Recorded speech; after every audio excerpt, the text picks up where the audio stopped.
Hello?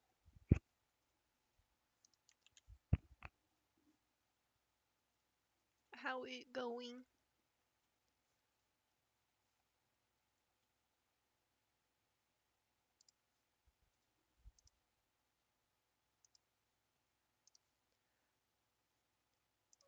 Oh god.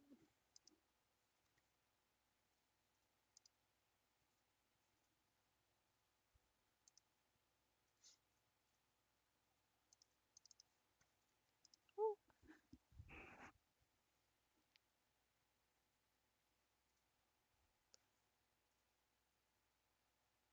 Did I move the goalpost? The follower goal? No. There is no 40 goal.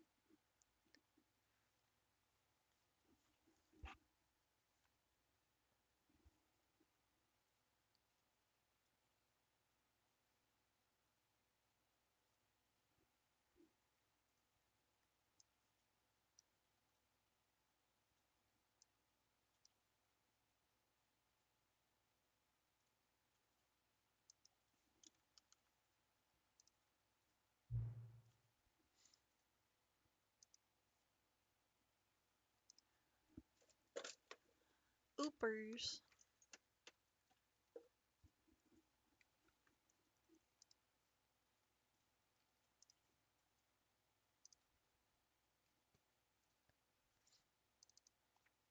I almost leaked my model.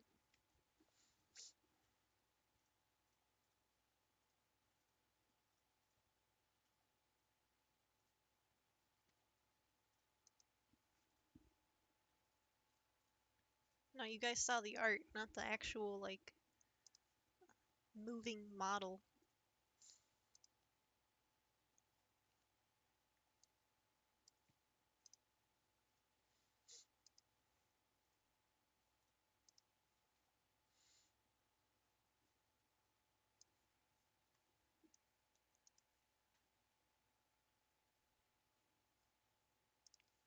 I was testing it.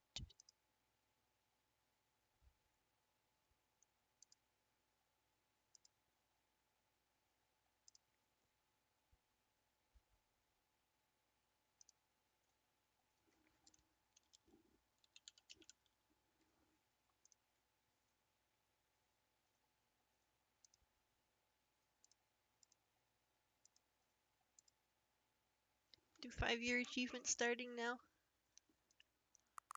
I can only play it once.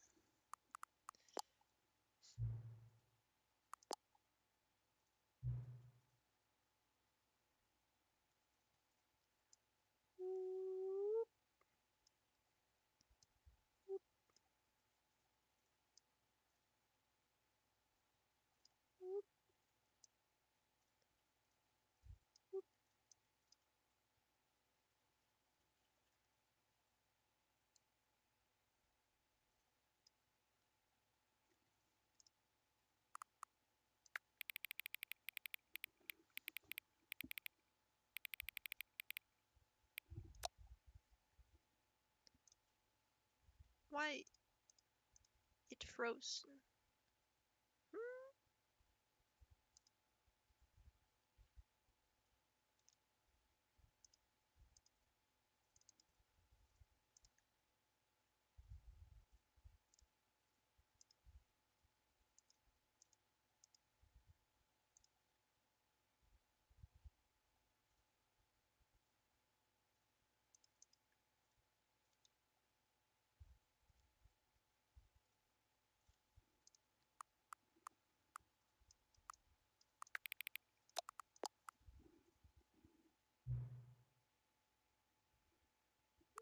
Enter the fucking current time.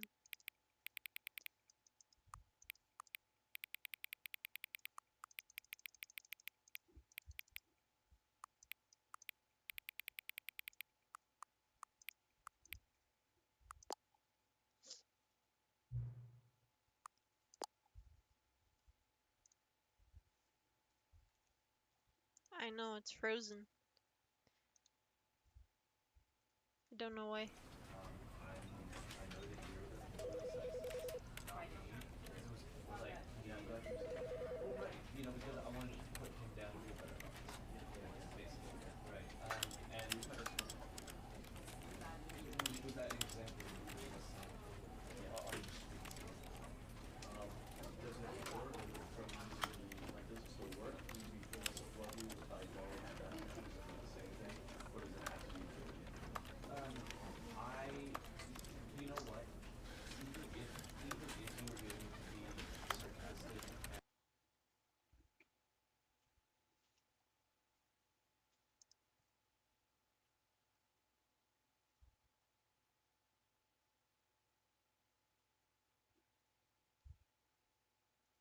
Ooh.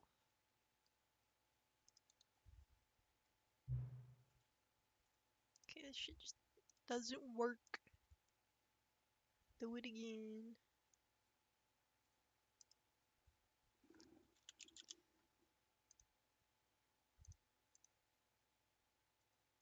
Window.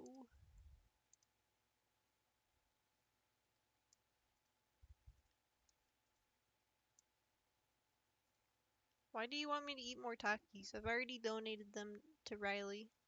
Get that shit out of here.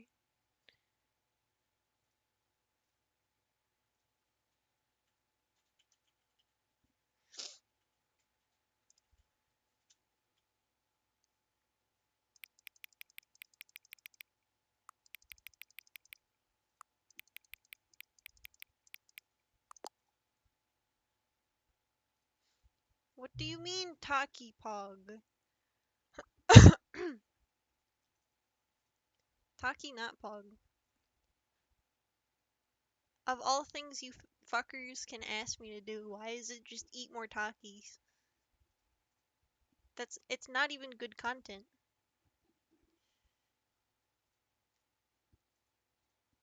It's just me eating Takis and complaining. And making weird fucking noises.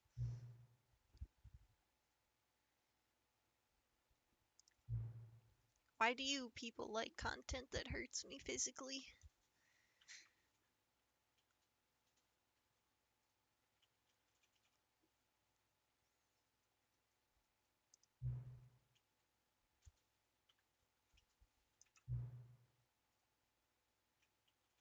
Bro, he knows.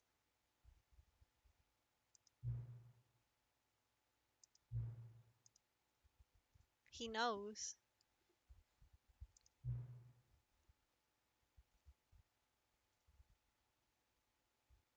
Set the clock to your favorite time. Set it to whatever time you want, even if it's not the correct time, you've earned it. You fucking knew it. I was gonna do 420.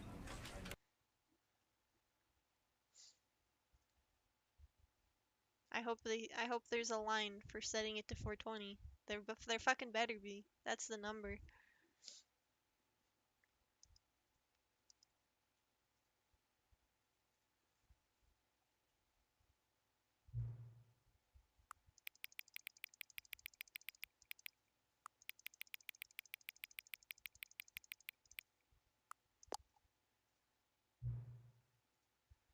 It's my favorite time of day.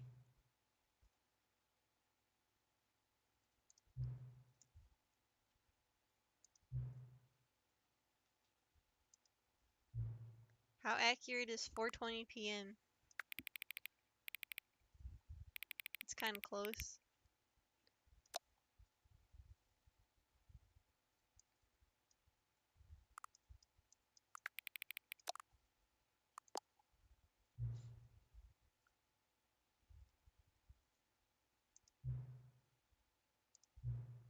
It's good to collect data.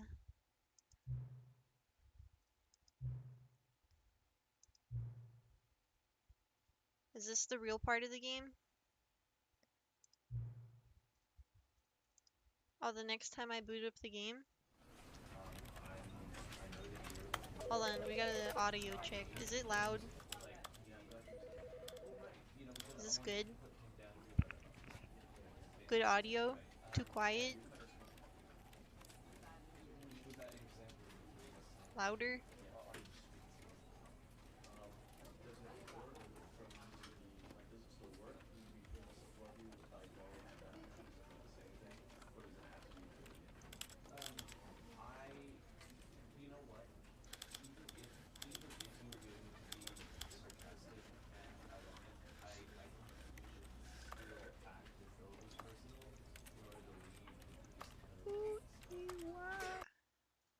Can I get an achievement for opening the game 6 times without playing it?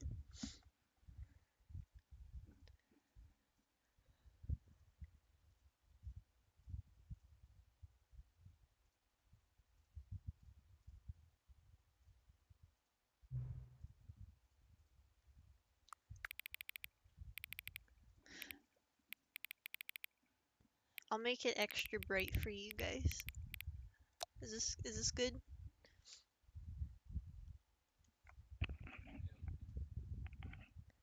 Wasn't there a test achievement? I've never played this game, nor have I really watched anything about it.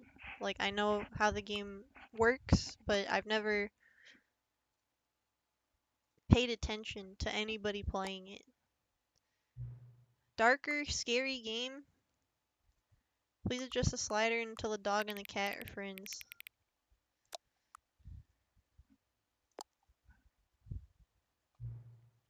Is this a scary game? Are you fucking serious? I don't. Why didn't you tell me? There's jump scares? Wait, I can make it whatever I want.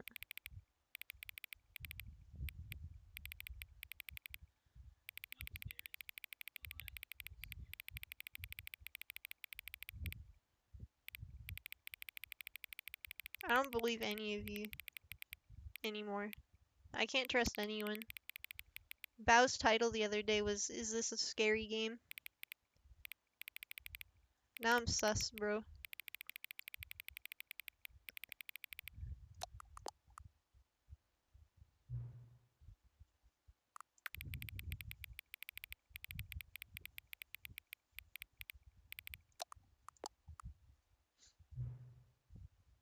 Which of the two made-up words below is most appealing? Akiboinkle or scrumtish? Definitely. It's not even a competition. Akiboinkle. Don't adjust it.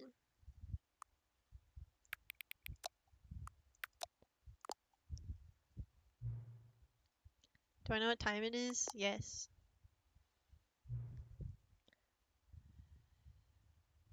Is the time that it is right now the correct time? Sure. Get your fucking scrumtish out of here. It's Akibointle time. Akibointle only. Yes. Yes. Is this part of the game? Help? No. Will you come back to visit me? Yeah.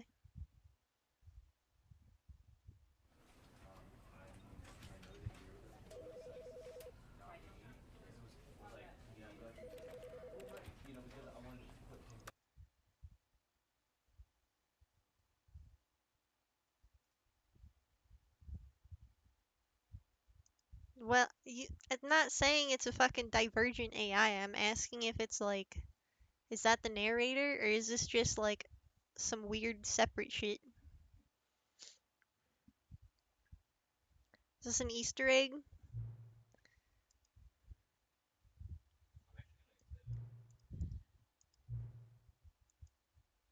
Do other people take their time fucking around with the settings before they press play the game?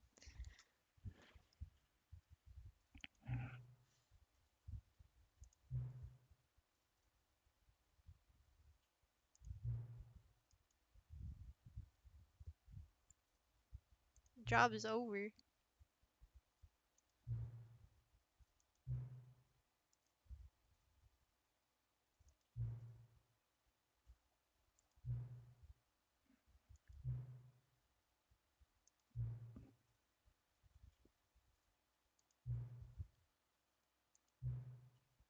What the fuck?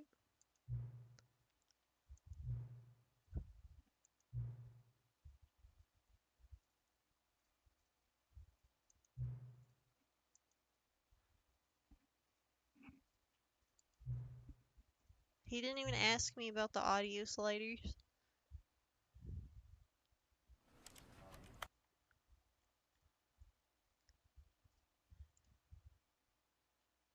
He better fucking come back.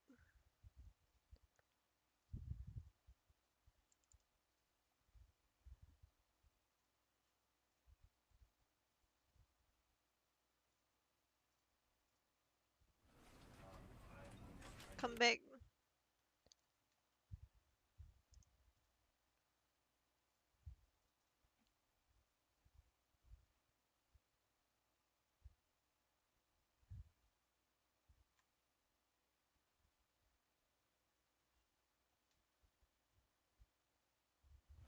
Ayo, what the fuck?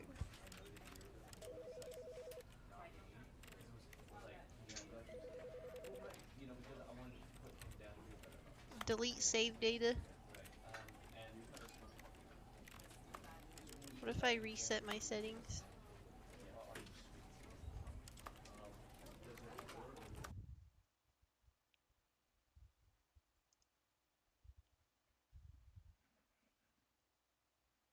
How will I adjust my brightness?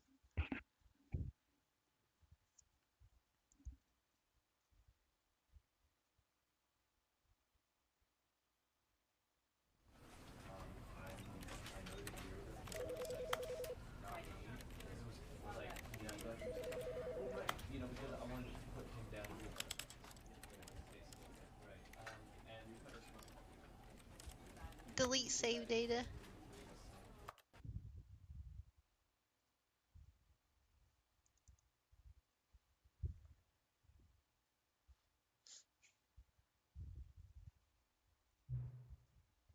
Ah, I win. Easiest clap of my life.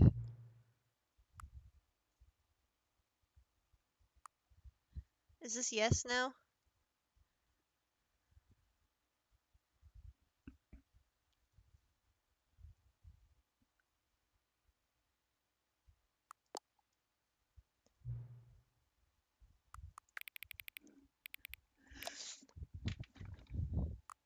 I played the menu.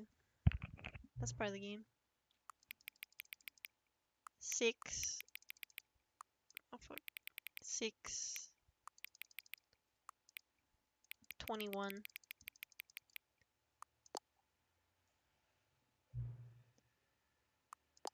Okay. Set it to 420. Okay.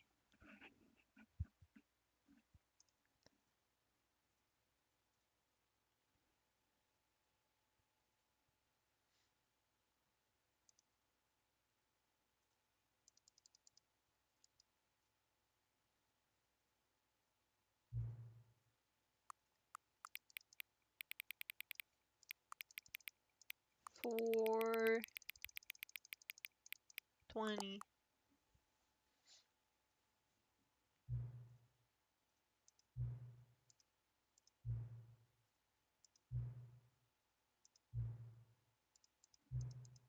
Easiest clap of my life.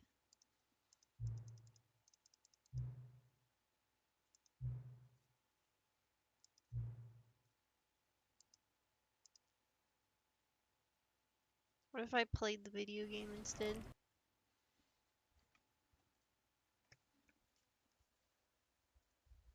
Instead of killing off the settings, man.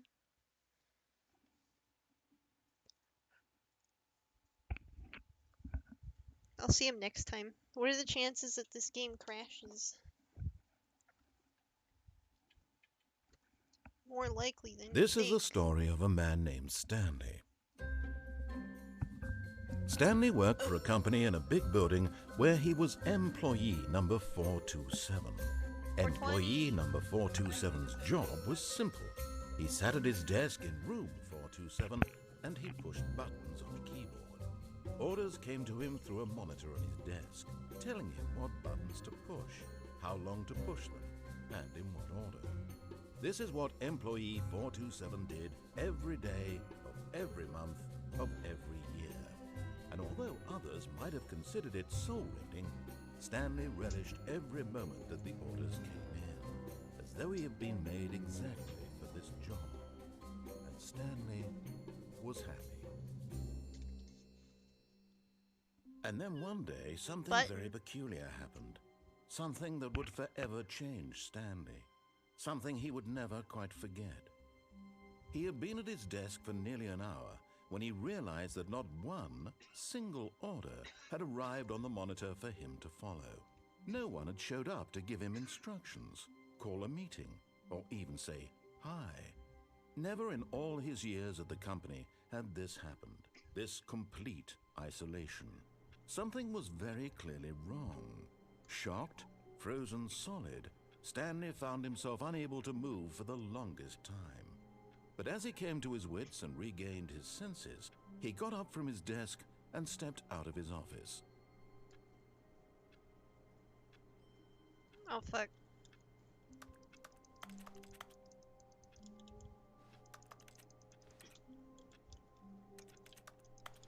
Can I do anything? All of his co-workers were gone. What could it mean? Stanley decided to go to the meeting room. Perhaps he had simply missed a memo. No matter how hard Stanley looked, he couldn't find a trace of his co-workers. Why does this make button clicking sounds?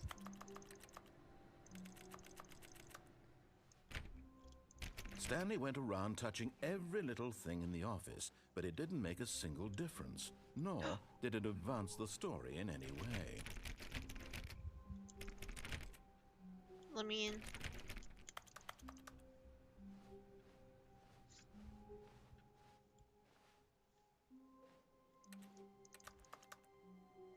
I hate Mondays.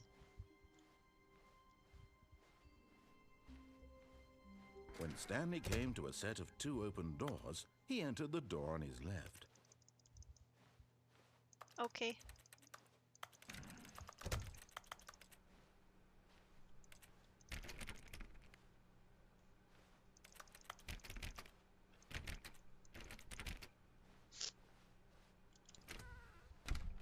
Yet there was not a single person here either.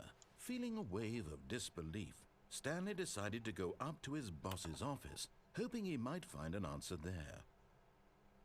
More water coolers.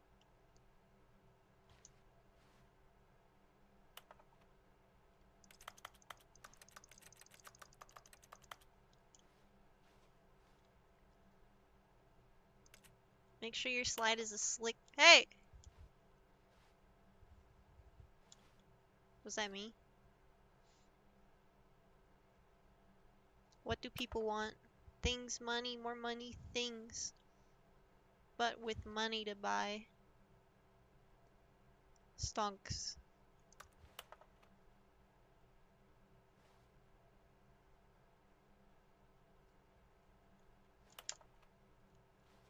Who is controlling this? No!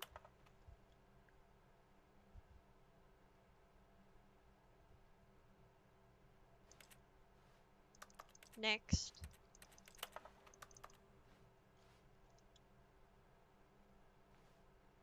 You are self, but more inclined toward conflict.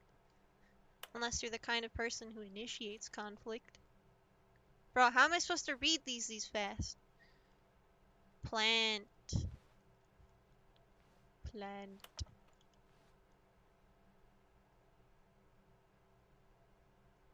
Don't get fired. Woo! Stanley stepped into the broom closet, but there was nothing here, so he turned around and got back on track. There's a bunch of shit in here. I got duct tape, bro. Coming to a staircase, Stanley walked upstairs to his boss's office. Bro, it's red.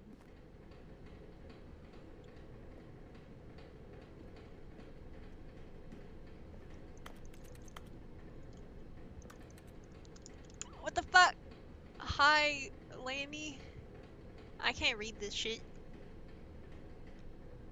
There's a cat on a motorcycle.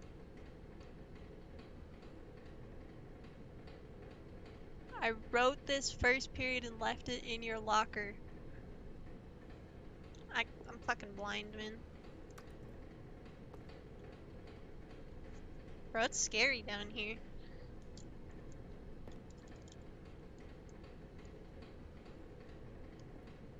But Stanley just couldn't do it. He considered the possibility of facing his boss. Admitting he had left his post during work hours, he might be fired for that. And in such a competitive economy, why had he taken that risk? All because he believed everyone had vanished? His boss would think he was crazy. And then something occurred to Stanley. Maybe, he thought to himself, maybe I am crazy. All of Wait a my minute. co-workers blinking mysteriously out of existence in a single moment for no reason at all. None of it made any logical sense. And as Stanley pondered this, he began to make other strange observations. For example, why couldn't he see his feet when he looked down? Why did doors close automatically behind him wherever he went? And for that matter, these rooms were starting to look pretty familiar. Were they simply repeating? No, Stanley said to himself, this is all too strange. This can't be real. And at last, he came to the conclusion that had been on the tip of his tongue. He just hadn't found the words for it. I'm dreaming, he yelled. This is all a dream. Oh, what a relief Stanley felt to have finally found an answer, an explanation. His co-workers weren't actually gone. He wasn't going to lose his job. He wasn't crazy after all. Why can't I And he jump? thought to himself, I suppose I'll wake up soon. I'll have to go back to my boring real-life job pushing buttons. I want to be may hot. as well enjoy this while I'm still lucid. So, he imagined himself flying and began to gently float above the ground. Then he imagined himself soaring through space on a magical starfield, and it too appeared. It was so much fun, and Stanley marveled that he had still not woken up. How was he remaining so lucid? And then perhaps the strangest question of them all entered Stanley's head. One he was amazed he hadn't asked himself sooner. Why is there a voice in my head dictating Why is there cum everything that everywhere I'm now? doing and thinking? Now the voice was describing Nut. itself being considered by Stanley, who found it particularly strange. I'm dreaming about a voice describing me, thinking about how it's describing my thoughts, he thought. And while he thought it all very odd and wondered if this voice spoke to all people in their dreams, the truth was that, of course, this was not a dream. How could it be? Was Stanley simply deceiving himself, believing that if he's asleep, he doesn't have to take Who responsibility for himself? sharded?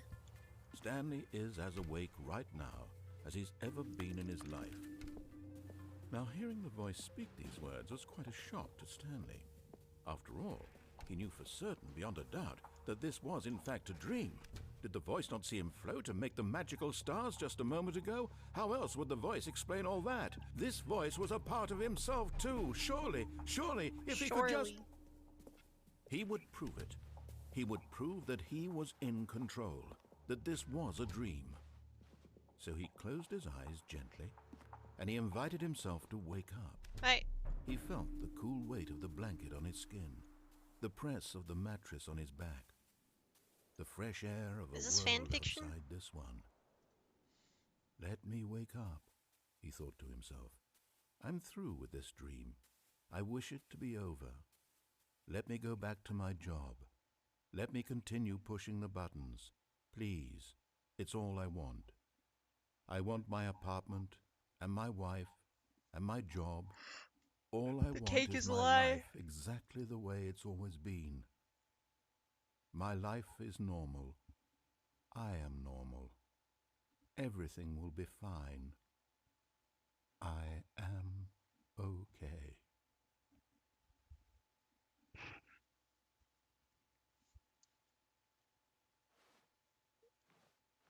Stanley began screaming. Please, someone, wake me up. My name is Stanley. I have a boss. I have an office. I am real. Please, just someone tell me I am real. I must be real. I must be. Can anyone hear my voice? Who am I? Who am I? And everything went black. Holy fuck, that was loud. This is the story of a woman named Mariella. I'm a woman now. Mariella woke up on a day like any other. She arose, got dressed, gathered her belongings, and walked to her place of work. But on this particular dead? day, her walk was interrupted by the body of a man who had stumbled through town talking and screaming to himself, and then collapsed dead on the sidewalk. And although she would soon turn to go call for an ambulance, for just a few brief moments she considered the strange man. He was obviously crazy, this much she knew. Everyone knows what crazy people look like. And in that moment, she thought to herself how Gmod lucky man. she was to be normal. I am sane. I am in control of my mind. I know what is real and what isn't. It was comforting to think this, and in a certain way, seeing this man made her feel better. But then she remembered the meeting she had scheduled for that day, the very important people whose impressions of her would affect her career, and by extension, the rest of her life. That sounds she about had no right, time Kate. for this, so it was only a moment that she stood there, staring down at the body. And then she turned and ran.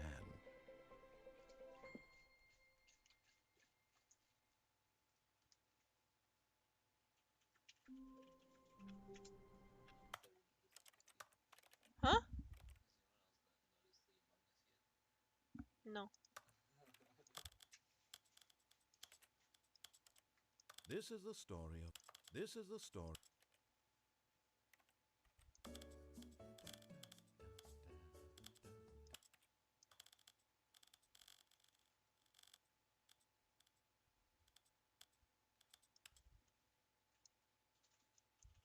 Field of view to max. Are we?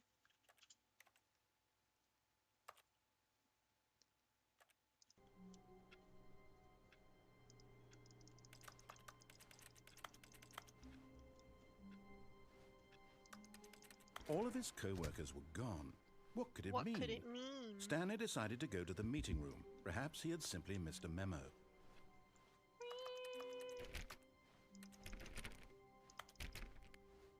When Stanley came to a set of 2 open doors, he entered the door on his left.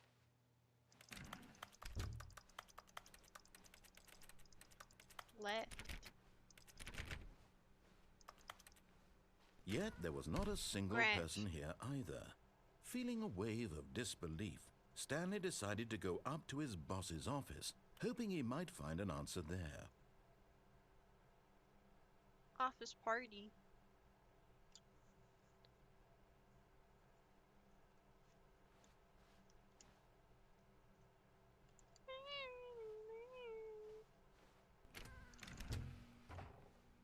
Fuck the broom closet. Coming to a staircase, Stanley walked upstairs to his boss's office. What the fuck? Why is it different?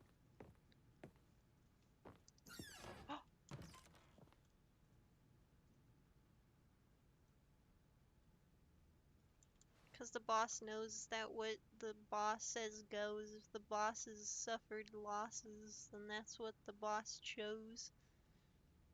Extreme bathrooms. Can I wash my hands? Can't do anything except click the keyboard.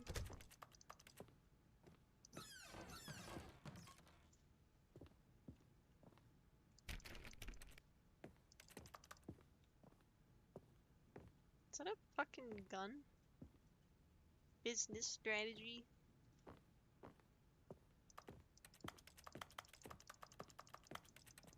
Stepping into his manager's office, Stanley was once again stunned to discover not an indication of any human life. I can't even play Shocked, the piano. unraveled, Stanley wondered in disbelief who orchestrated this. What dark secret was being held from him? Numbers. What he could not have known was that the keypad behind the boss's desk guarded the terrible truth that his boss had been keeping from him. And so the boss had assigned it an extra secret PIN number, 2845.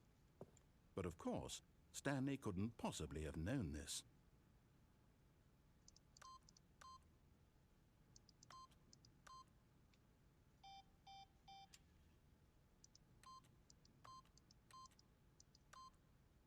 Stanley just sat around twiddling his thumbs. Trying to input anything on the device was useless, since he could never possibly know that the combination was 2845. Yet incredibly, by simply pushing random buttons on the keypad, Stanley happened to input the correct code by sheer luck. It's dark in Easy. here. He stepped into the newly opened passageway.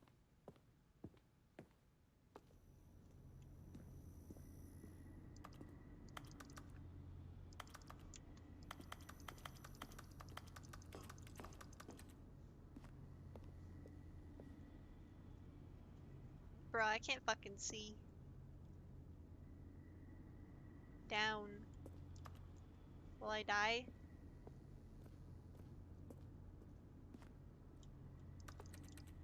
Oh!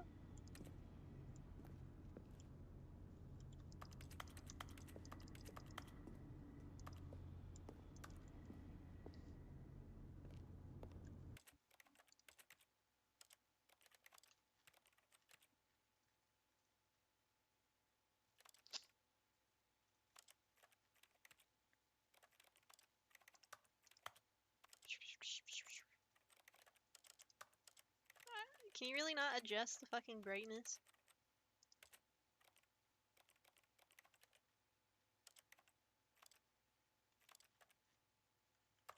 What is this? Oh. I don't think that's the down button, but okay.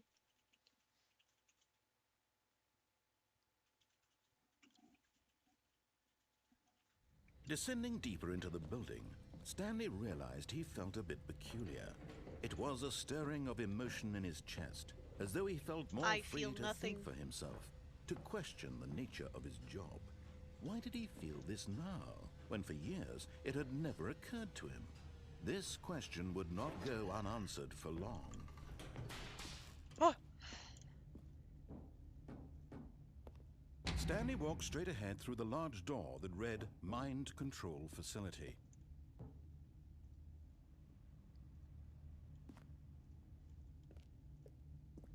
I am a sheep. Sheep run.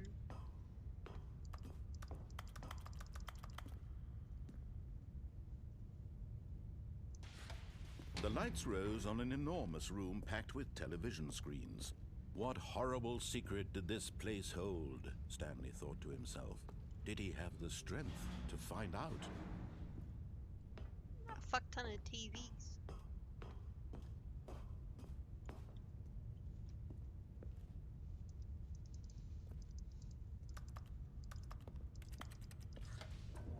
Now the monitors jumped to life, their true nature revealed. Each bore the 420. number of an employee in the building, Stanley's co-workers.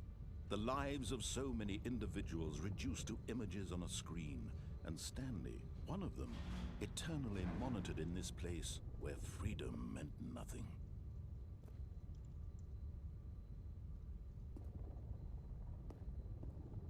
This is just normal security. I don't see what's wrong.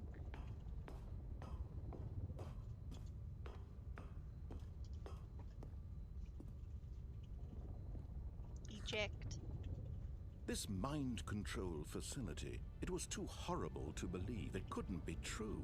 Had Stanley really been under someone's control all this time? Was this the only reason he was happy with his boring job? That his emotions had been manipulated to accept it blindly? No, he refused to believe it. He couldn't accept it. His own life in someone seems else's pretty control? acceptable. Never. Pirate. It was unthinkable, wasn't Who's it? a pirate? Was it even possible? Had he truly spent his entire life utterly blind to the world? Oh. But here was the proof. The heart of the operation. Controls labeled with emotions. Happy, or sad, or content. Walking, eating, working. All of it monitored and commanded from this very place. And as the cold reality of his past began to sink in, Stanley decided that this machinery would never again exert its terrible power over another human life. For he would dismantle the controls once and for all. Boop. Boop.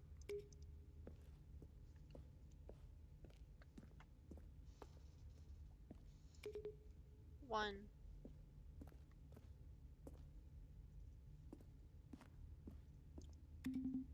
Two.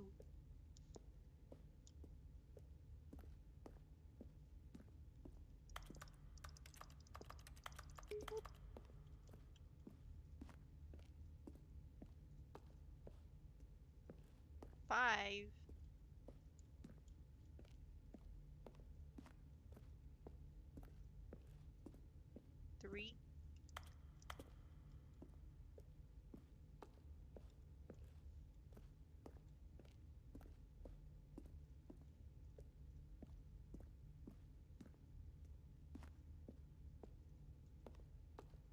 Where's 4?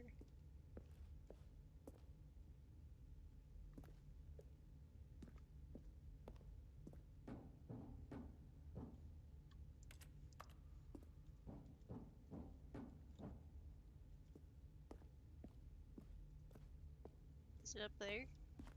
What do the numbers mean?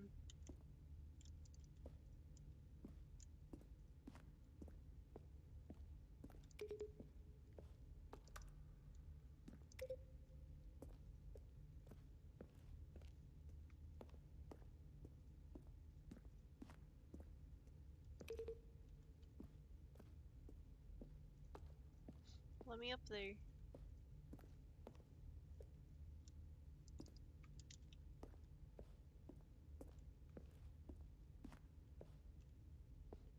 I can't get to him!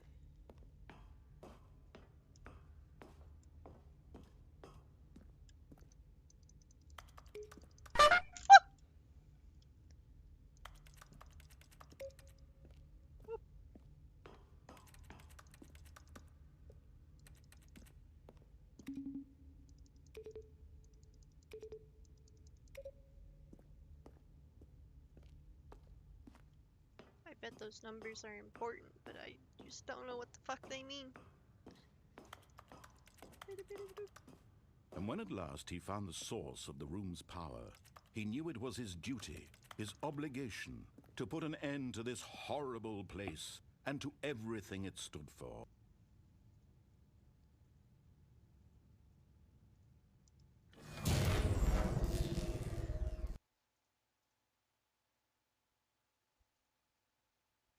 Did I close my game? No?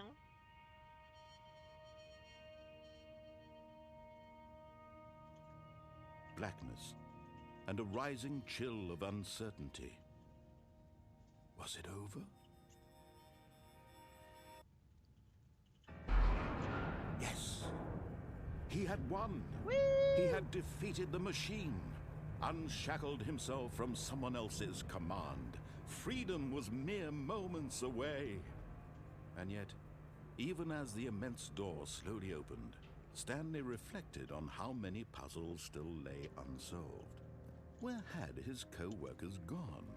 How had he been freed from the machine's grasp? What other mysteries did this strange building hold?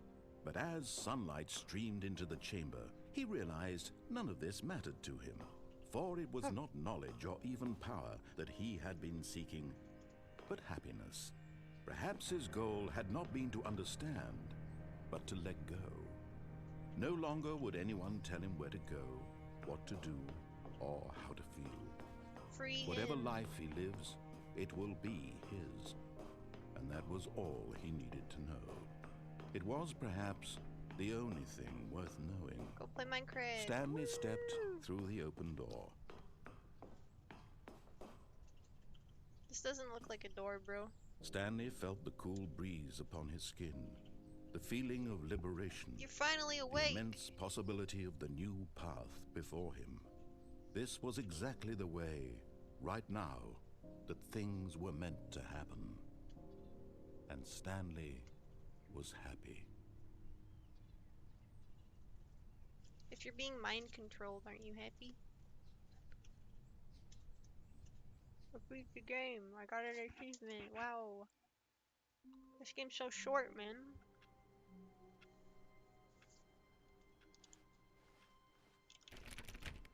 All of his co-workers were gone. What could it mean? Stanley decided to go to the meeting room. Perhaps he had simply missed a memo.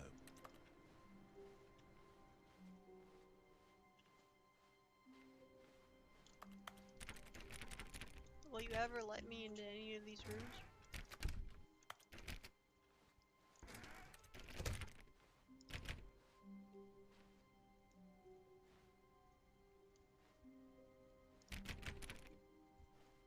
When Stanley came to a set of 2 open doors, he entered. This was not the correct way to the meeting room, and Stanley knew it perfectly well. Perhaps he wanted to stop by the employee lounge first, just to admire it.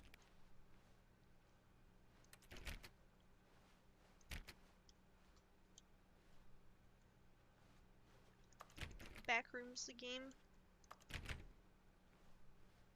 Ah, yes, truly a room worth admiring. It had really been worth the detour after all, just to spend a few moments here in this immaculate, beautifully constructed room. Stanley simply stood here, drinking it all in.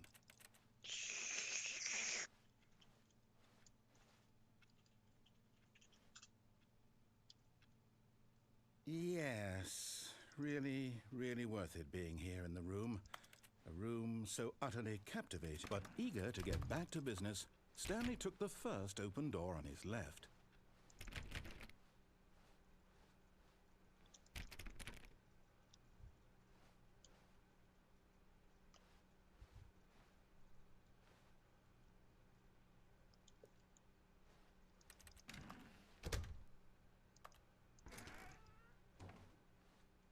And so he detoured through the maintenance section, walked straight ahead to the opposite door, and got back on track.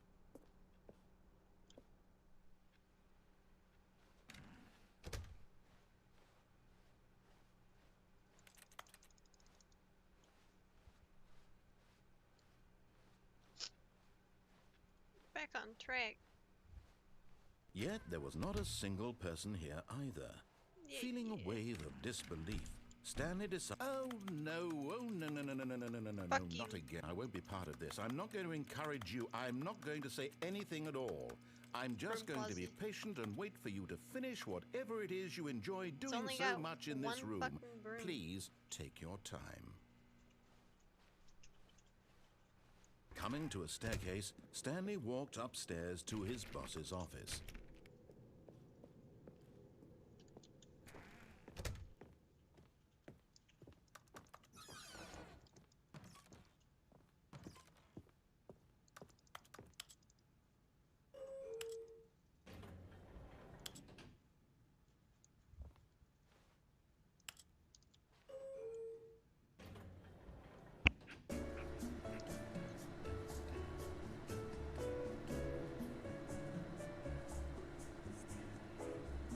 Bussin'.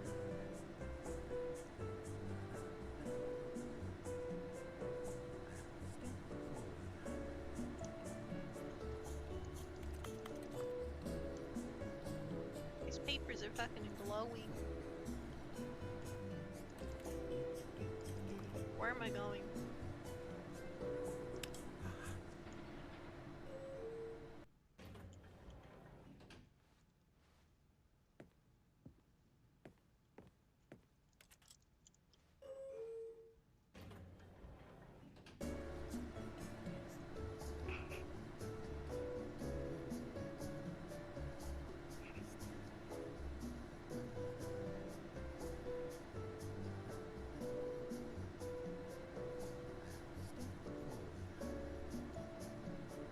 Is the narrator singing?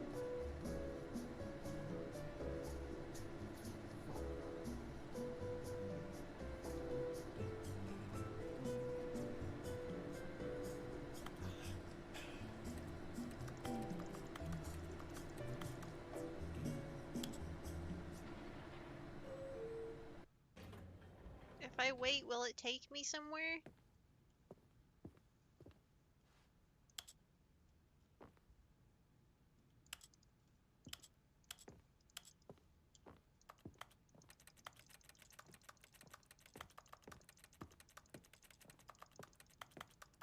Don't maybe Stepping me. into his manager's office, Stanley was once again stunned to discover not an indication of any human life. What could it mean? Stanley wondered aloud to know. Stanley was in such a rush to get through the story as quickly as possible, he didn't even have a single minute to just let the narrator Open talk. the fucking thing. That kind of anxiety isn't healthy, so he relaxed for a few moments with some calming New Age music.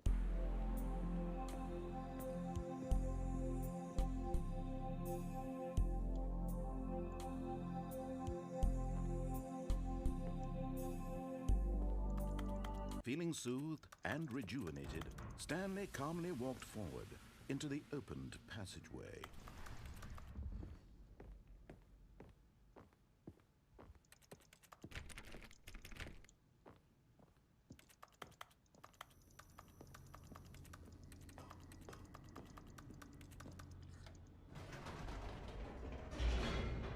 Why no elevator music here, huh?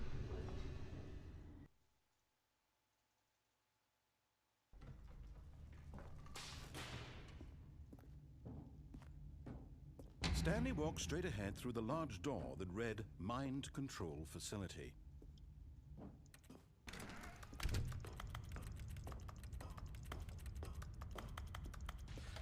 The lights rose on an enormous room packed with television screens.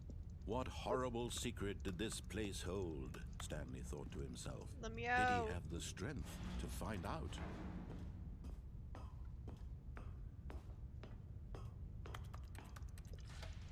Now the monitors jumped to life, their true nature revealed. Each bore the number of an employee in the building, Stanley's co-workers. The lives of so many individuals reduced to images on a screen, and Stanley, one of them, eternally monitored in this place where freedom meant nothing.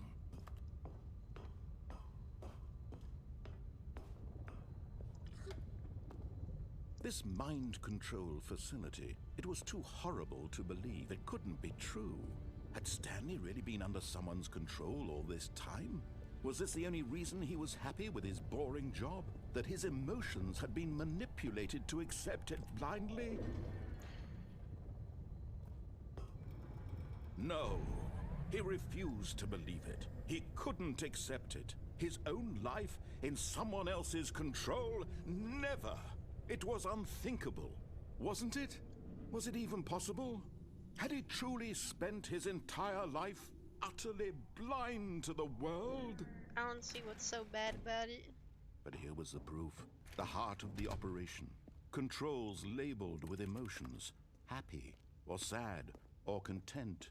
Walking, eating, working. All of it monitored and commanded from this very place. And as the cold reality of his past began to sink in, Stanley decided that this machinery would never again exert its terrible power over another human life. For he would dismantle the controls once and for all.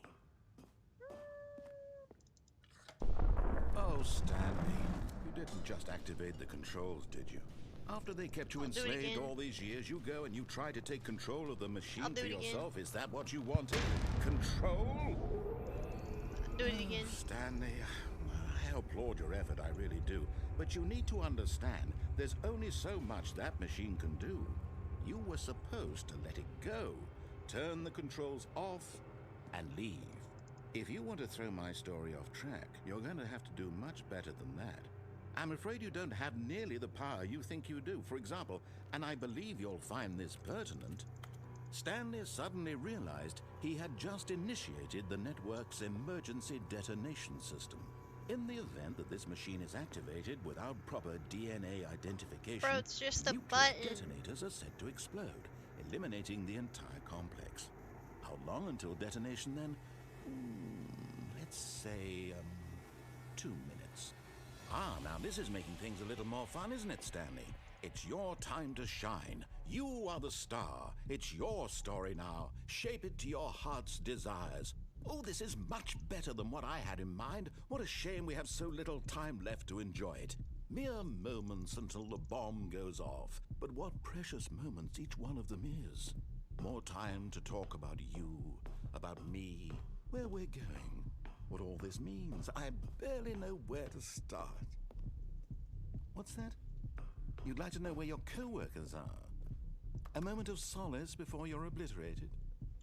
All right, I have 3 I'm in a good attempts. mood. You're gonna die anyway. I'll tell you exactly what happened to them. I erased them. I turned off the machine. I set you free. Of course, that was merely in this instance of the story. Sometimes when I tell it, I simply let you sit there in your office forever, pushing buttons endlessly and then dying alone. Other times, I let the office sink into the ground, swallowing everyone inside, or I let it burn to a crisp. I have to say this, though, this version of events has been rather amusing. Watching you try to make sense of everything and take back the control wrested away from you, it's quite rich. I almost hate to see it go. But I'm sure whatever I come up with on the next go-around will be even better. My goodness, only 34 seconds left. But I'm enjoying this so much. You know what? To hell with it. I'm going to put some extra time on the clock, why not?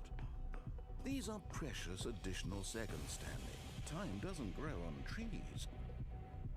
Oh dear me, what's the matter, Stanley?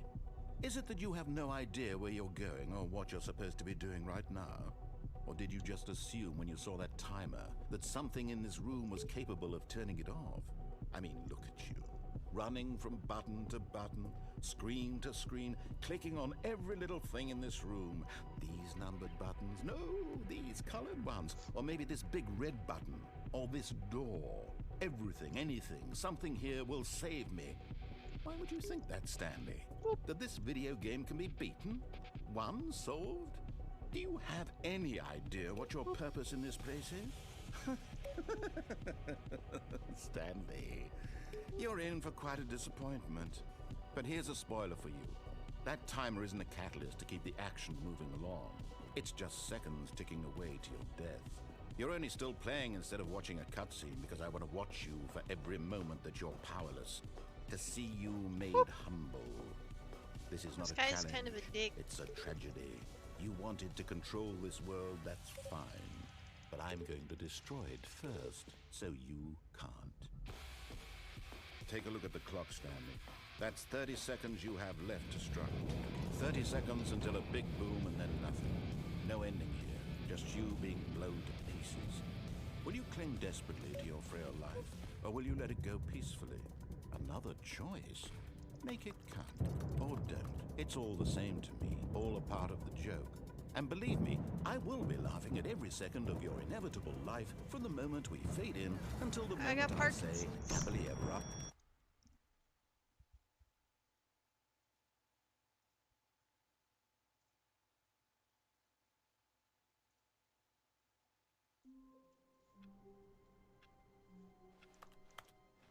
But what do the numbers mean? What could it mean?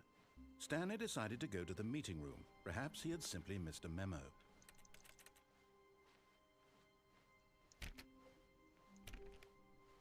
When Stanley came to a set of 2 open doors, this was not the correct way to the meeting room, and Stanley knew it perfectly well. Perhaps he wanted to stop by the employee lounge first, just to admire it. Wow. Yes.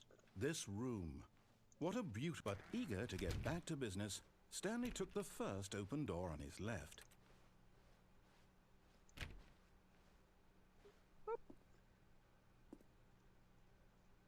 Stanley was so bad at following directions, it's incredible he wasn't fired years ago.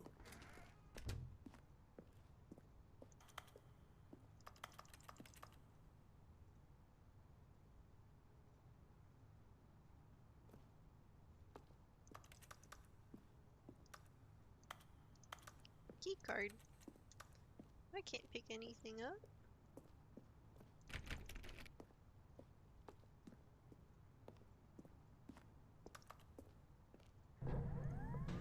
Look, Stanley, I think perhaps we've gotten off on the wrong foot here. I'm not your enemy, really, I'm not. I realize that investing your trust in someone else can be difficult, but the fact is that the story has been about nothing but you all this time. There's someone you've been neglecting, Stanley. Someone you've forgotten about. Please, stop trying to make every... What? Really? I was in the middle of something. Do you have zero consideration for others? Are you that convinced that I want something bad to happen to you? Why, I don't know how to convince you of this, but I really do want to help you, to show you something beautiful. Look, let me prove it. Let me prove that I'm on your side. Give me a chance. I don't know, man. You've killed me twice. It's kind of sassy.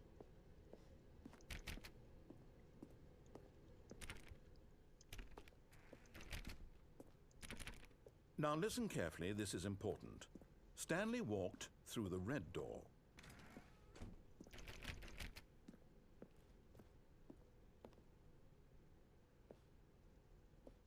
Oh, thank God you are willing to listen to me. Do you see that I really have wanted you to be happy all this time? The problem is all these choices. The two of us always trying to get somewhere that isn't here. Running and running and running, just the way you're doing right now. Don't you see that it's killing us, Stanley? I wanted to stop. I would We would both be so much happier if we just stopped. And I think I have a solution. Here, let me show you.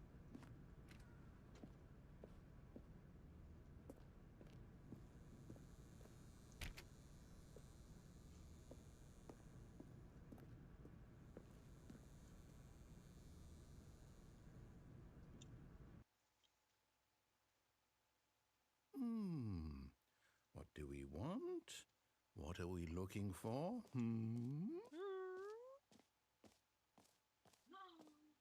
Here. Yes. Oh, it's beautiful, isn't it? If we just stay right here, right in this moment with this place, Stanley, I think I feel happy. I actually feel happy. That's nice. Disembodied voice, Min. Any askers?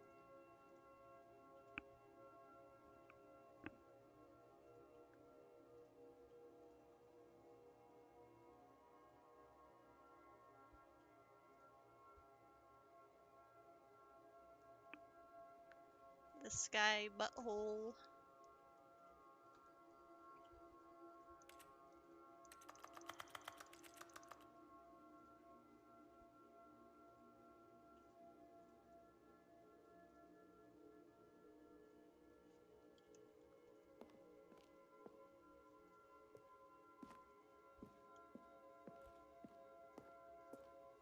Try sky butthole. Try finger butthole.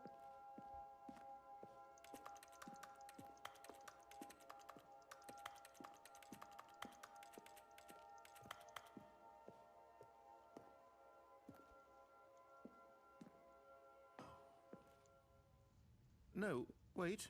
Where are you going? The back rooms. Right. Where were we?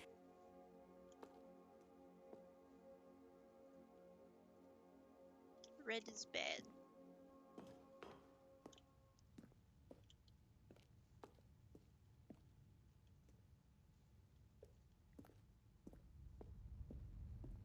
Oh no. Stay away from those stairs. If you hurt yourself, if you die, the game will reset. We'll lose all of this.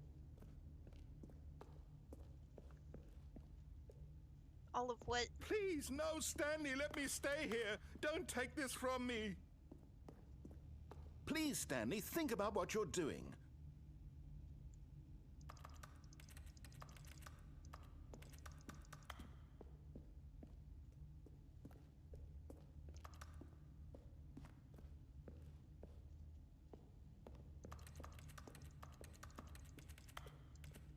The fuck is this suicide end? No!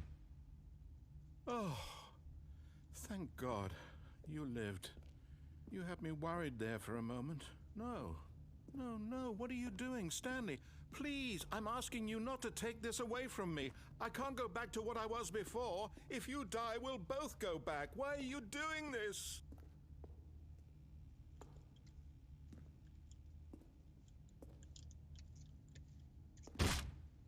Stanley, let's go back to the other room. Can you do that for me? Yeah, bro. Yes, perhaps you can. Perhaps you finally see what I'm talking about.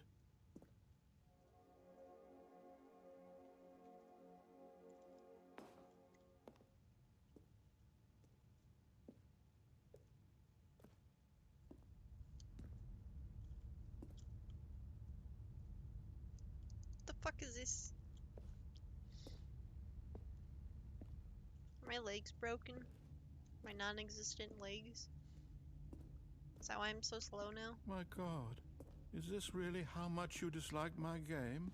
That you'll throw yourself from this platform over and over to be rid of it? You are literally willing to kill yourself to keep me from being happy.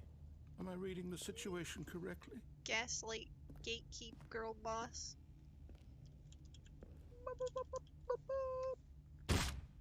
Bro! Or maybe you're just getting a kick out of it. I don't know anymore. I just wanted us to get along. but I Why guess is that he was too fucking much guilt to tripping ask. me after It looks like you nuclear wanted to make a bombing my choice ass? after all. Well, this one is yours. He's making me feel bad.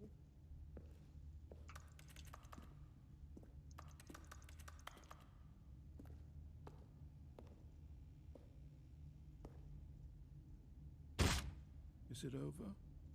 It's going to restart, isn't it? I'm going back.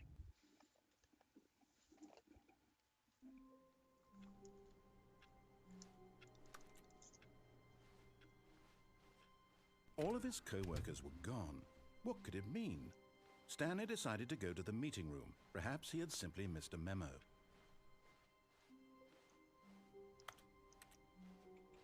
How is he different if When he Stanley resets? came to I'm a set of resetting. two I'm the open same doors, person. this was not the correct way to the meeting room, and Stanley knew it perfectly well.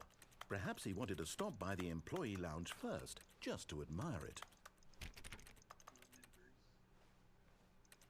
The lounge was sublime, a work of art, but eager to get back to business, Stanley took the first open door on his left. Yeah, but it's the same Stanley. Stanley was so bad at following directions, it's incredible he wasn't fired years ago. Look, Stanley, I think perhaps we've gotten off on the wrong foot here. I'm not your enemy, really, I'm not. Because I'm still I realize that employee investing in your 427. trust in someone else can I'm be still difficult, Stanley. but the fact is that the story has been about nothing but you all this time. There's someone you've been neglecting, Stanley. Someone you've forgotten about. Please, stop trying to make every decision by yourself. Now, I'm not asking for me, I'm asking for her. My wife. This is it, Stanley. Your chance to redeem yourself, to put your work aside, to let her back into your life. She's been waiting. Maiden?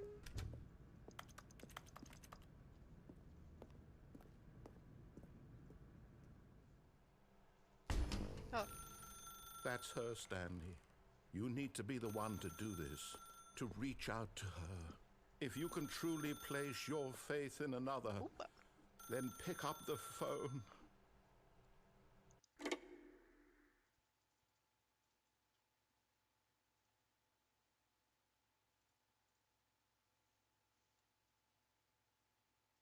Flashbang?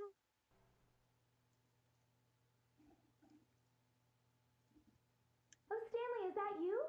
Hold on, sweetie. Sorry to keep you waiting. I'm just pulling the bread out of the oven. All right. Okay, there we go. All right, now, I want you to come in and tell me all about your day. No. Gotcha. Oh, come on. Did you actually think you had a loving wife who'd want to Where's commit the their life booba? to you? I'm trying to make a point here, Stanley. I'm trying to get you to see something. Come inside. Let me show you what's really going on here. This is a very sad story about the death of a man named Stanley. He's killing me again. Stanley is quite a boring fellow. He has a job that demands nothing of him, and every button that he pushes is a reminder of the inconsequential nature of his existence. That's not enough booba for me.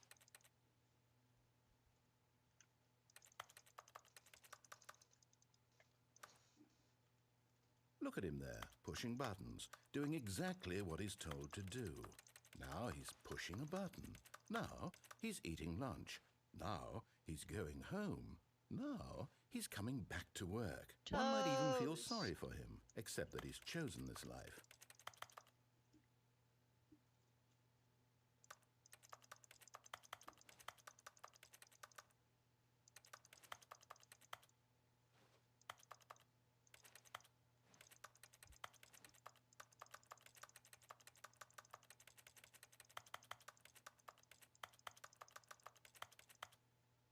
But in his mind, in his mind he can go on fantastic adventures. From behind his desk, Stanley dreamed of wild expeditions into the unknown, fantastic discoveries of new lands.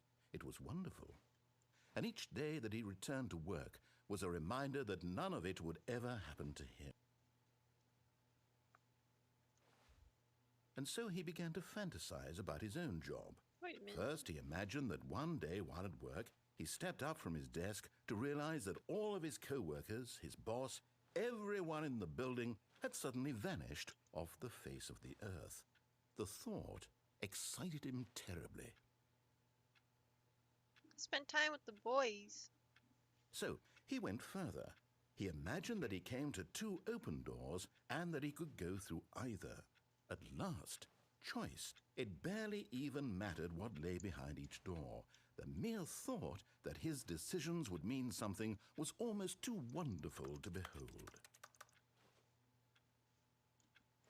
As he wandered through this fantasy world, he began to fill it with many possible paths and destinations. Down one path lay an enormous round room with monitors and mind controls. Hey, And we've down been another there. was a yellow line that weaved in many directions. And down another was a game with a baby. Baby. And he called it the Stanley Parable.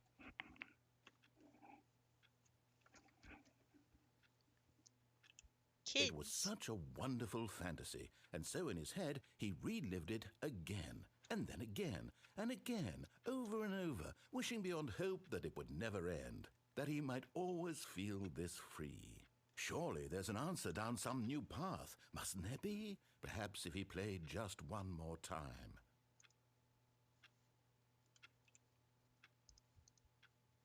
Press F.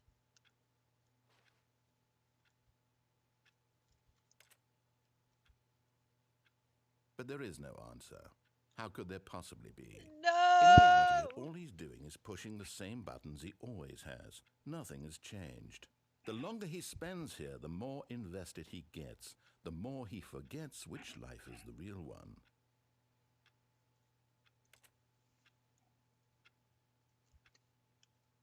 And I'm trying to tell him this, that in this world he can never be anything but an observer, that as long as he remains here, he's slowly killing himself. But he won't listen to me. He won't stop. Here, watch this. Stanley, the next time the screen asks you to push a button, do not do it.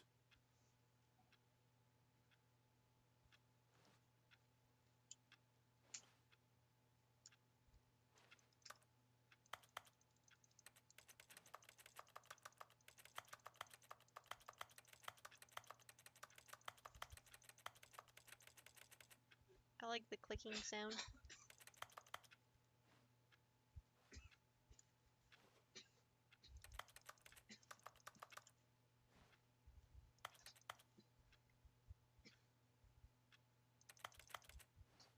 Who puts a chair right here? There's two doors.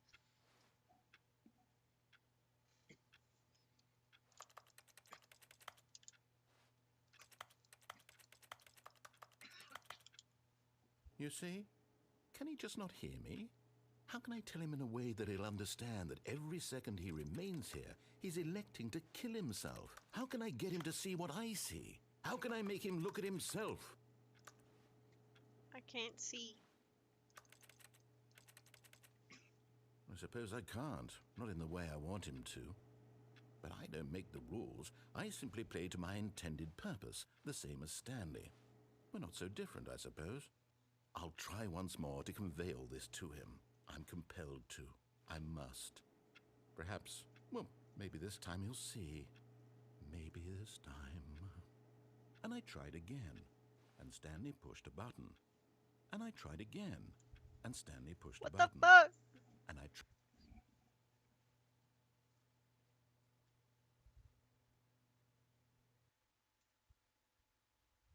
The end is loading.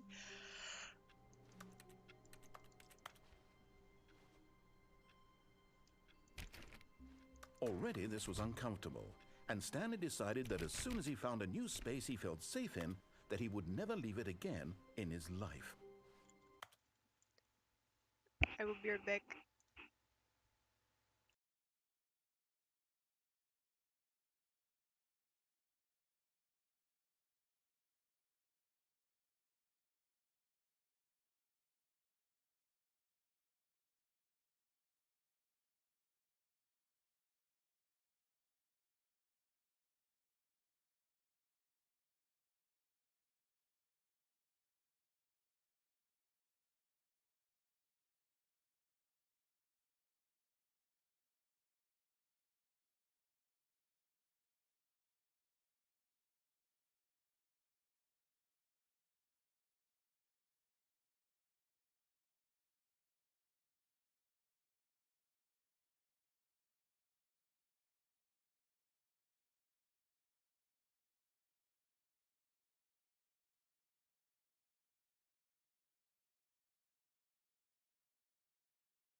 What did I come back to? Cake, are you abusing your mod powers to spam? Unbelievable.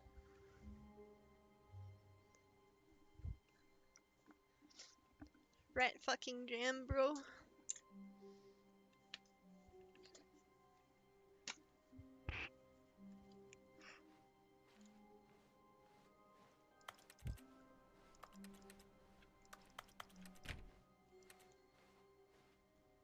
What?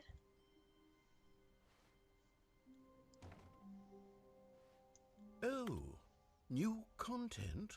What does that mean, new content?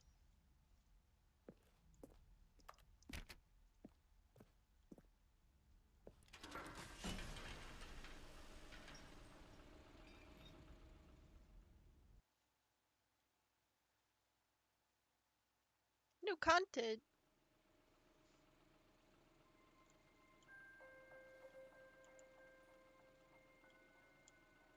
Hello, and thank you for playing the Stanley Parable Ultra Deluxe. As you may know, the Stanley Parable was a video game released in 2013 on home computers.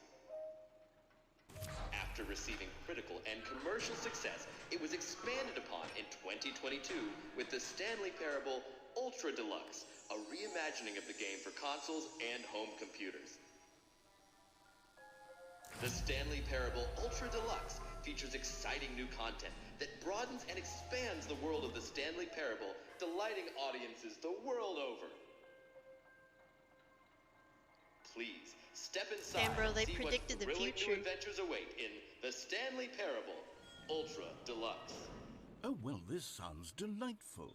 I'm very excited to see the thrilling new Ultra Deluxe content.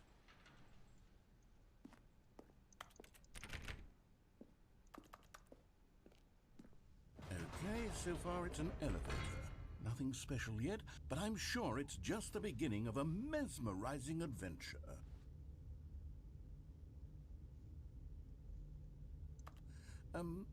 Is it broken? What's going on here? Should we be moving somewhere or... Oh, there we go. All right, finally, at long last, it's on to the new content. I've never been more ready. Let's do it.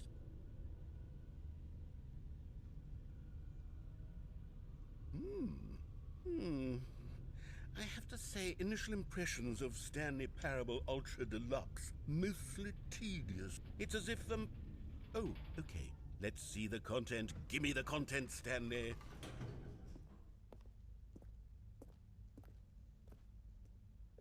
All right. All right, let's see. It's the jump circle. Wow.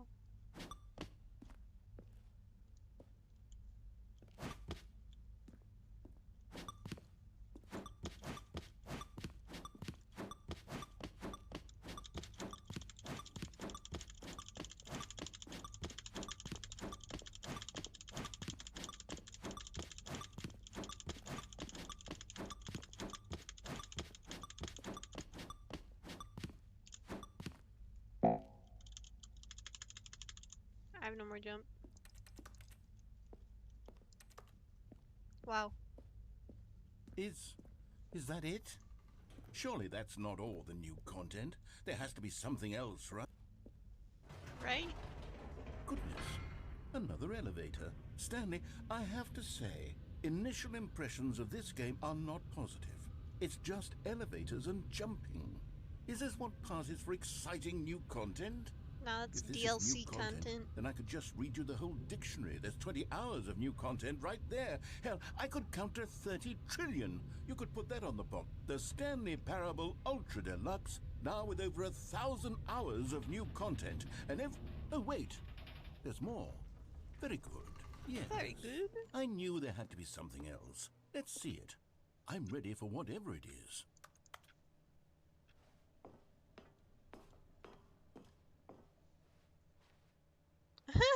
That's it? Oh, you've got to be kidding me. You see, Stanley? This is Thank what you. happens when greedy video game developers with no respect for their fan base rush a cheap expansion to market for no reason other than to make an easy dollar. And don't get me started on the level of craftsmanship that's gone into it. In fact, I'm looking right now at the game's achievements, and it's hard to believe one of them actually says, "Test achievements, please ignore." What quality assurance department signed off on this? I'm infuriated and I'm offended, and I intend to find these people on Twitter and hold them personally accountable. It's my fault, Stanley. I built up too much anticipation around the new content, I'm afraid. It could never have lived up to such expectations. If you're still with me, why don't we just reset the game, and we'll try to get back to what the Stanley Parable is really about. No frills, no gimmicks. Just you and me having a great time together like always. What do you say, friend? What?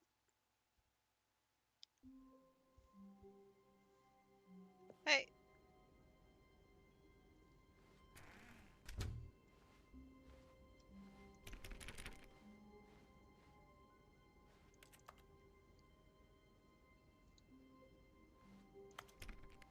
It's different. Psst.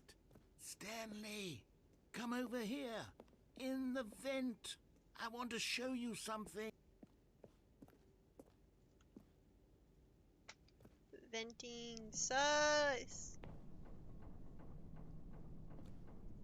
Why is there a fucking coffee cup in here?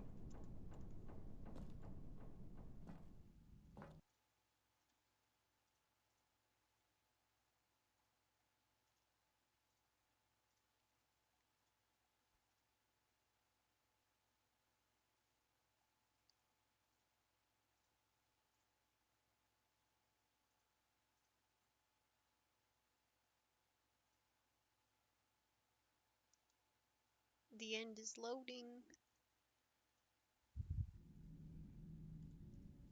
Okay, you remember how cheap and unsatisfying the new Ultra Deluxe content turned out to be? Well, it got me thinking about the past and how much better the Stanley Parable used to be.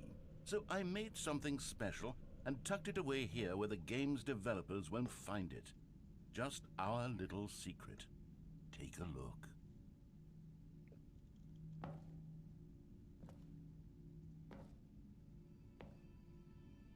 What the fuck?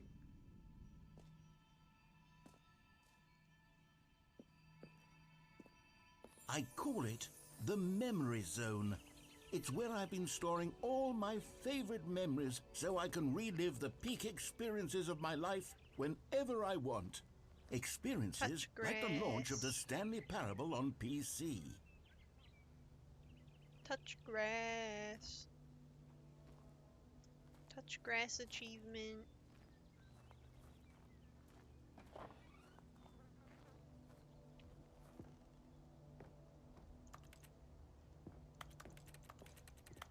You see, Stanley, doesn't the Memory Zone remind you of how wonderful Stanley Parable was before it was sullied with a cheap re-release? Remember back in October of 2013, when the game originally launched? Back then, video games had integrity. Back then, it all meant something. Oh, the waste.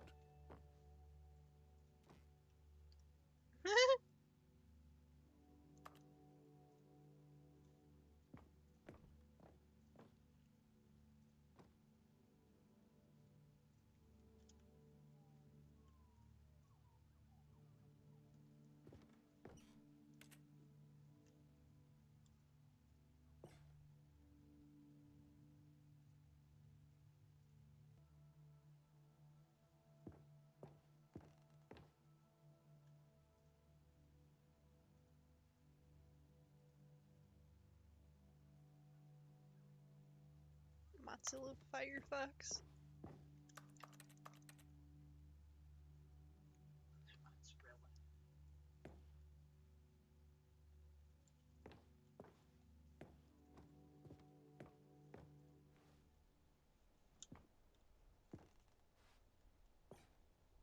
$1.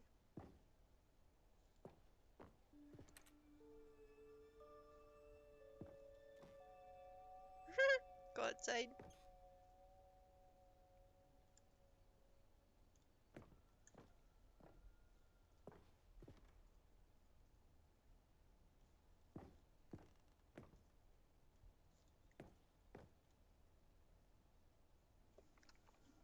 Damn, bro, is in the New York Times. Poggers.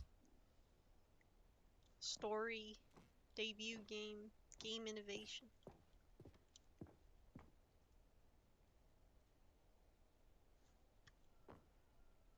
Bro, that's me. Remember when we died? Don't touch me, dollar. Little Stanley, no. Hamster died end.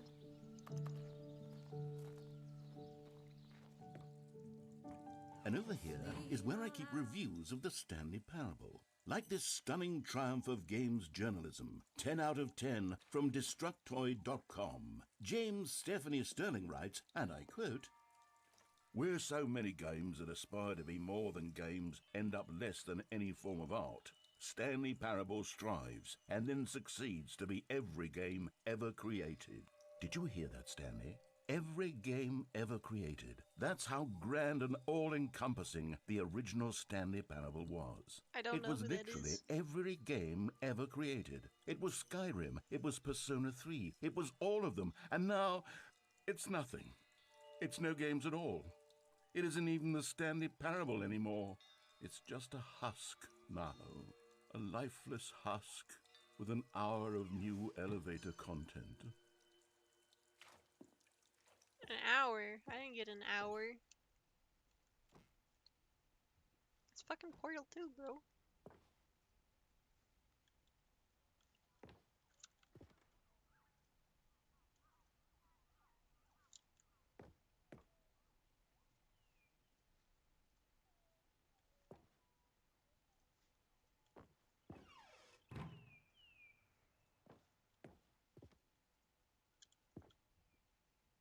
That's the buttons.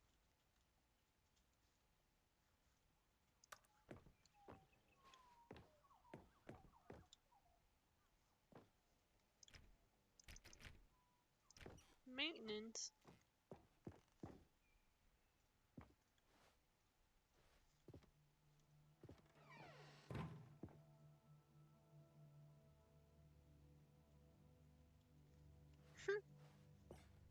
Here's another moving passage, this time from GameSpot.com.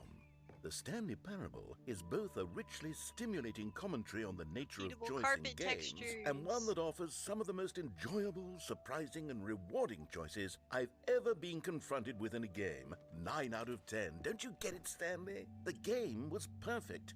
It didn't need anything else. It didn't need new content.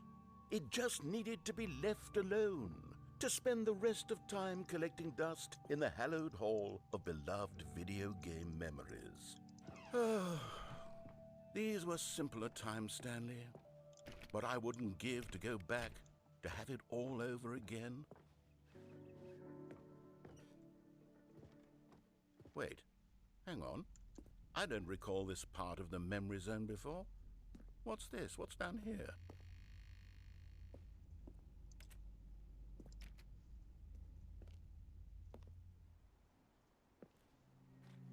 Oh no. Oh God, no. Stanley, it's a collection of reviews from Steam, the online video game distributor.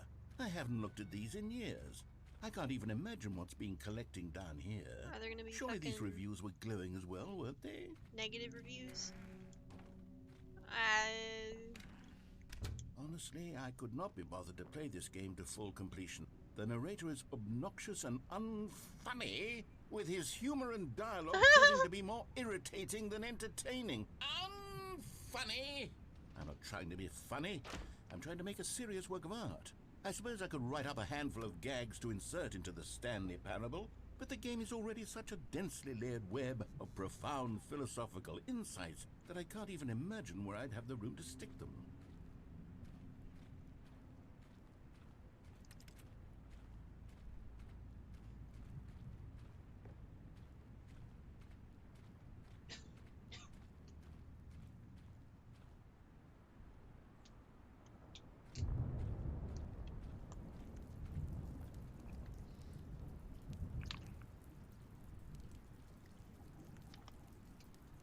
Come on, cat.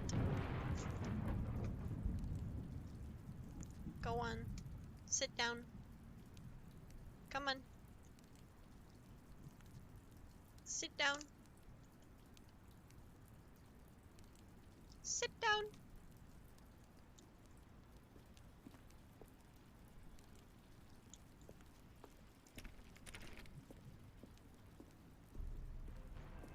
Okay, let's see what this one says.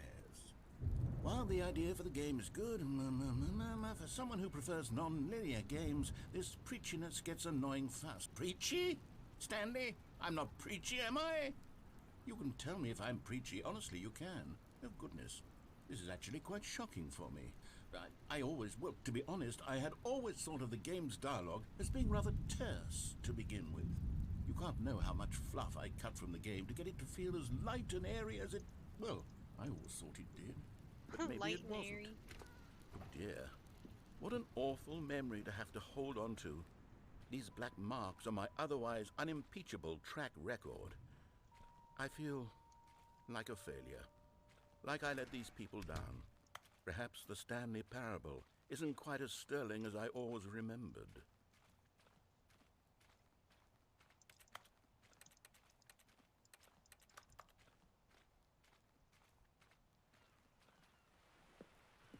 What's this one got to say? You constantly have to stop doing anything so the narrator can catch up with his long-winded explanations of what's happening. I wish there was a skip button. A skip button? Sterling silver? Well, yes. Yes, I think we can do that. If I'm truly too preachy, then maybe letting you skip ahead for just a moment, surely it couldn't hurt. Not if it means we can strike these negative reviews from the record. Only positive reviews of the Stanley Parable. That's my motto today, and it's always been my motto. I'd do anything for the customer, Stanley. Yes, a skip button we shall have.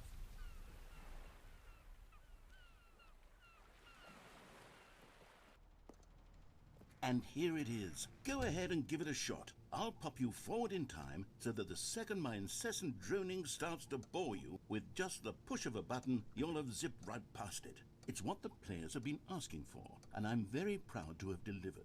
No more listening to me rambling on and on and on. No, no, no, no. The Stanley Parable is a game for the people, and if the people want silence, then by goodness, that's what they're going to get.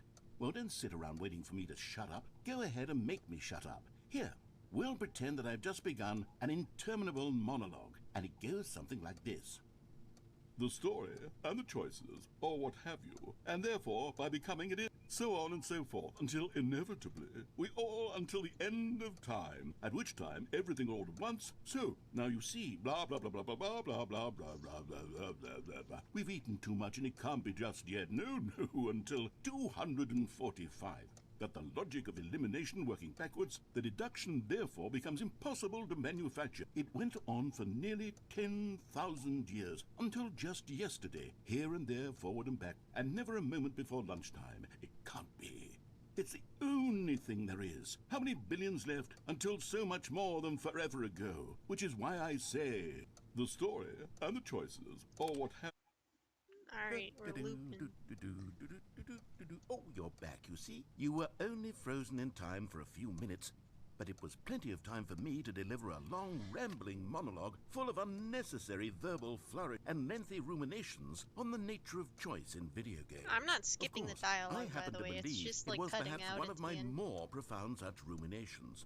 Not that, of course, you need a description of it, but if I had to describe it, I'd say it was perhaps less of a rumination and more of a treatise, or maybe a manifesto. Look, I'll outline it for you very briefly, and you can tell me what you think. Okay, so my theory is that any choice you've ever made is simply a series of choices made by the person who you are, or were, or will be at the time of having made said choice. That is to say, if by articulating a choice you've already made, you bring that choice into being, then by making... Well there, sport. You really did catch me rambling on a bit, didn't you? But that's the power of the button. The minute I start to go off on a thoughtless display of self-absorption... Okay, welcome Stop back, Stanley. speaking! Now, I should say that the amount of time the button has been skipping through is becoming longer and longer. That last one was, well, I want to say maybe 30, 45... Stanley! Shut up! Stanley, please don't push the button again. It's been 12 hours. You've just been frozen there. I don't know why the skips are getting longer, but they're really, truly getting longer, and my God, there's no way out of the room. Stanley, the door is gone. It's completely gone.